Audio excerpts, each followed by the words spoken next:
प्रभु यीशु मसीह के नाम में आप सभी को सलाम। यूँ तो बाइबल हमारे यहोवा परमेश्वर के अद्भुत कामों और चमत्कारों से भरी हुई है। उनमें से ही एक बहुत बड़ी और विचित्र घटना है इजरायलियों का मिस्र की गुलामी से बाहर निकलकर वाचा वाले देश कनान में पहुंचना। क्योंकि हम जानते हैं कि इजरायलियों को मिस्रियों की गुलामी से छुड़ाने के लिए यहोवा ने बहुत बड़े बड़े चमत्कार किए। यहोवा ने मिस्रियों पर 10 बड़ी बड़ी विपत्तियों को भेजा। मिस्रियों के सब पहिलौठों को मार डाला। लाल समुद्र को 2 भाग करके इजरायलियों को तो समुद्र पार करा दिया, परंतु फिरौन के घोड़ों और रथों को उनमें डुबा दिया। आग और बादल के खंभे के रूप में रात दिन यहोवा ने इजरायलियों की जंगल में पूरे 40 साल तक अगुवाई करी। स्वर्ग से मन्ना गिराया, चट्टानों में से पानी पिलाया, पर्वत पर मूसा से आमने सामने बातें करी और 40 साल बाद उन्हें उस वाचा वाले कनान देश में पहुंचाया जिसको देने की वाचा परमेश्वर ने अब्राहम से करी थी।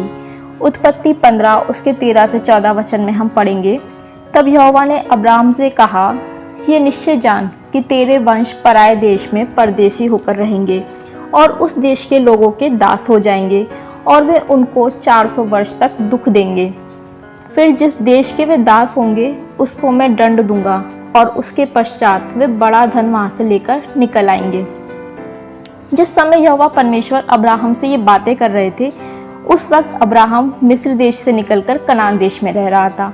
लेकिन यहाँ एक बहुत बड़ा सवाल ये है कि आखिर ऐसा क्या हुआ जिसकी वजह से यहोवा परमेश्वर ने अब्राहम से बोला कि उसके वंश पराए देश में परदेशी होकर रहेंगे। क्योंकि अब्राहम ने तो यहाँ ऐसा कुछ किया नहीं था जिससे कि यहोवा क्रोधित होते, बल्कि वो तो अब्राहम से बहुत खुश थे। तो फिर अब्राहम के वंशज यानी कि इजरायली लोग जो कि अब्राहम के बेटे इसहाक के बेटे याकूब से उत्पन्न हुए थे, वो मिस्र की गुलामी में क्यों चले गए? इस सब की शुरुआत हुई एक शाप की वजह से।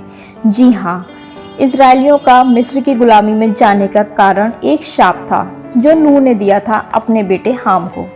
हम जानते हैं कि नूह के 3 बेटे थे, शेम, हाम, यपेत। हम देखेंगे उत्पत्ति के 9वां अध्याय उसके 20 से 26 वचन में। वहाँ एक घटना है कि जल प्रलय के बाद नूह किसानी करने लगा। उसने दाख की बारी लगाई और वो एक दिन दाख मधु पीकर मतवाला हुआ और अपने तंबू के भीतर नंगा हो गया। तब कनान के पिता हाम ने अपने पिता को नंगा देखा और बाहर आकर अपने दोनों भाइयों को बता दिया। तब शेम और यपेत दोनों ने कपड़ा लेकर अपने कंधों पर रखा और पीछे की ओर उल्टा चलकर अपने पिता के नंगे तन को ढांप दिया। और वे अपना मुंह पीछे किए हुए थे, इसलिए उन्होंने अपने पिता को नंगा नहीं देखा। जब नूह का नशा उतर गया तब उसने जान लिया कि उसके छोटे बेटे ने उसके साथ क्या किया है। इसलिए नूह ने कहा, कनान शापित हो, वो अपने भाई बंधुओं के दासों का दास हो। फिर उसने कहा, शेम का परमेश्वर यहोवा धन्य है और कनान शेम का दास हो। इस तरह से नूह ने अपने बेटे हाम की गलती का शाप अपने पोते कनान को दे दिया। और नूह ने कनान को 1 नहीं 2 शाप दिए। एक तो उसने कहा कि कनान अपने भाई बंधुओं के दासों का दास हो, और दूसरा उसने कहा कि कनान शेम का दास हो। शेम मतलब हाम का भाई। इस तरह नूह ने कनान को 2 तरीके के शाप दिए कि वो अपने भाई के दासों का दास हो और शेम का भी दास हो। अब नूह के इस शाप का इजरायलियों के गुलामी में जाने से क्या संबंध है, ये जानने के लिए हम हाम और शेम की वंशावली को देखते हैं। हाम के 4 बेटे हुए, पहला कूश, दूसरा मिस्र, तीसरा पूत और चौथा कनान। कनान वही है जिसे नूह ने शाप दिया था और कनान का भाई है मिस्र। हाम के इस बेटे मिस्र के वंश के द्वारा ही मिस्र देश बना, क्योंकि बाइबल में मिस्र देश को हाम का देश भी कहा गया है। भजन संहिता 105 के 23 और 27 वचन में लिखा है, फिर इज़राइल मिस्र में आया और याकूब हाम के देश में परदेशी रहा। 26-27 में लिखा है, यहोवा ने अपने दास मूसा को और अपने चुने हुए हारून को भेजा। उन्होंने उनके बीच उसकी ओर से भांति भांति के चिन्ह और हाम के देश में चमत्कार दिखाए।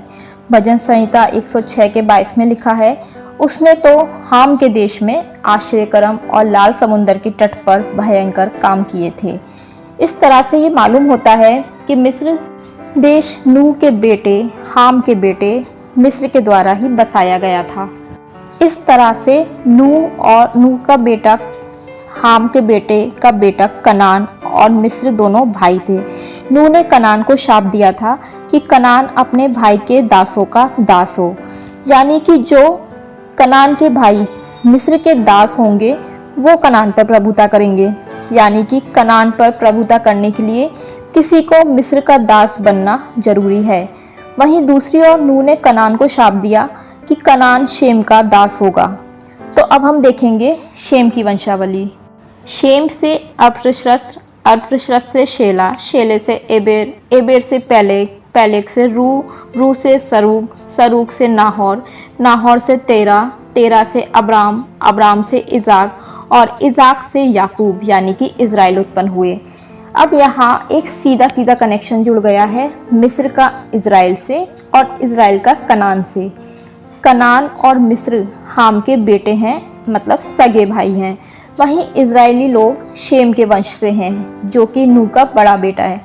अब नूह के शाप के अनुसार कनान को अपने भाई मिस्र के दासों का दास बनना है और शेम का भी दास बनना है।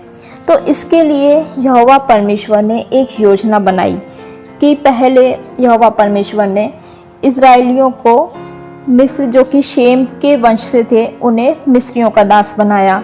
फिर इज़राइलियों को कनान देश को जीतकर उस पर प्रभुता करने की आज्ञा दी।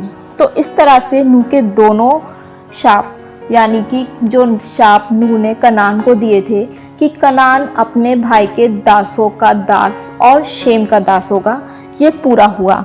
निर्गमन 3:17 में लिखा है, मैंने ठान लिया है कि तुमको मिस्र के दुखों में से निकालकर कनानी, हित्ती, एमोरी, परिजी, हिब्बी और यबूसी लोगों के देश में ले चलूँगा, जो ऐसा देश है कि जिसमें दूध और मधु की धाराएं बहती हैं। ये बात यहोवा परमेश्वर मूसा से कह रहे हैं और ये सारी जातियां जिनका वर्णन यहोवा ने मूसा से किया, ये सब नूह के बेटे हाम के बेटे कनान के वंश से हैं। हम देखेंगे उत्पत्ति 10 उसका 15 से 19, वहाँ पे लिखा है, कनान के वंश से उसका ज्येष्ठ पुत्र सिदोन, तब हित्ती, यबूसी, एमोरी, गिरगाशी, हिब्बी, अक्री, सीनी, अरबदी, समारी, हमाती लोग भी हुए। और कनानियों की सीमा सिदोन से लेकर गरार के मार्ग से होकर गाजा तक और फिर सदोम और अमोरा और अदमा और सबोयीम के मार्ग से होकर लाशा तक हुआ। ये सारे देश वाचा वाले देश कनान में ही आते हैं, जिन्हें बाद में इज़राइलियों ने जीत लिया था। इस तरह से नूह द्वारा कनान को दिए गए शाप की वजह से ही इज़राइली लोगों को 400 साल तक मिस्रियों की गुलामी करनी पड़ी। और नूह के शाप के अनुसार कनान अपने भाई मिस्र के दास इज़राइलियों का दास हुआ, जो कि शेम के वंश से थे।